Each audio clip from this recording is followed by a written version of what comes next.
Sir temperature जो है वो 55 डिग्री सेल्सियस तक पहुंच रहा है, तो इसके लिए कौन है वो जो सबसे ज्यादा जिम्मेदार है?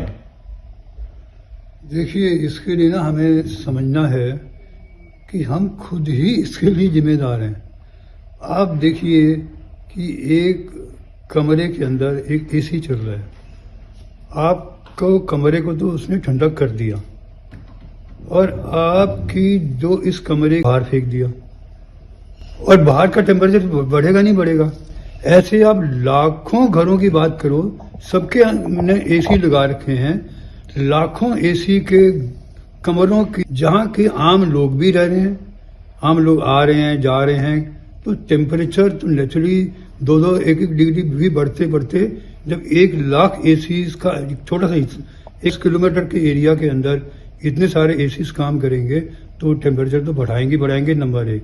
नंबर 2, कुछ और भी रीजन्स हैं, जैसे कि आसपास कोई दूर 5-10 किलोमीटर 20 किलोमीटर 50 किलोमीटर दूर कोई बहुत ऐसी फैक्ट्रियां हैं जो कि पॉल्यूशन कर रही हैं, और वो पॉल्यूशन से इतना ज़्यादा प्रभावित हो रहा है एटमॉस्फेयर, वातावरण, कि वो भी तो आके गर्मी करेगा आसपास, तो इसलिए टेम्परेचर जो है ये ज़्यादा हो रहे हैं। बाकी जो तीसरी चीज़ है वो है जो ये क्लाइमेट चेंज जो है, ग्लोबल वार्मिंग, जिसकी वजह से ये सारा हो रहा है, तो ये तो उसका कंट्रीब्यूशन तो है ही, जिसकी वजह से ग्लेशियर्स भी मेल्ट हो रहे हैं, तो ये तो हमारा आस पास का वातावरण जो है वो कहाँ बचेगा, वो भी टेम्परेचर बढ़ेगा। जब ग्लेशियर्स मेल्ट हो सकते हैं तो हम लोग फिर तो कहाँ से बचेंगे?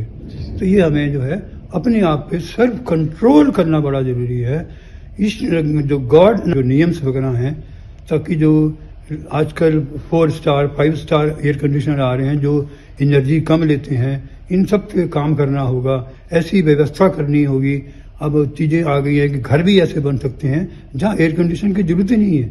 उसमें क्या होता है कि जो कमरे हैं वो स्पेशल बनाए जाते हैं जिसमें हवा आती है, और कुछ नीचे हम लोग गड्ढा खोदते हैं जिसमें से ठंडी हवा जो है उसको सर्कुलेट करके एयर, इस टाइप के बहुत सारी सिस्टम अब बन रहे हैं जो कि एयर कंडीशन को रिप्लेस भी कर सकते हैं।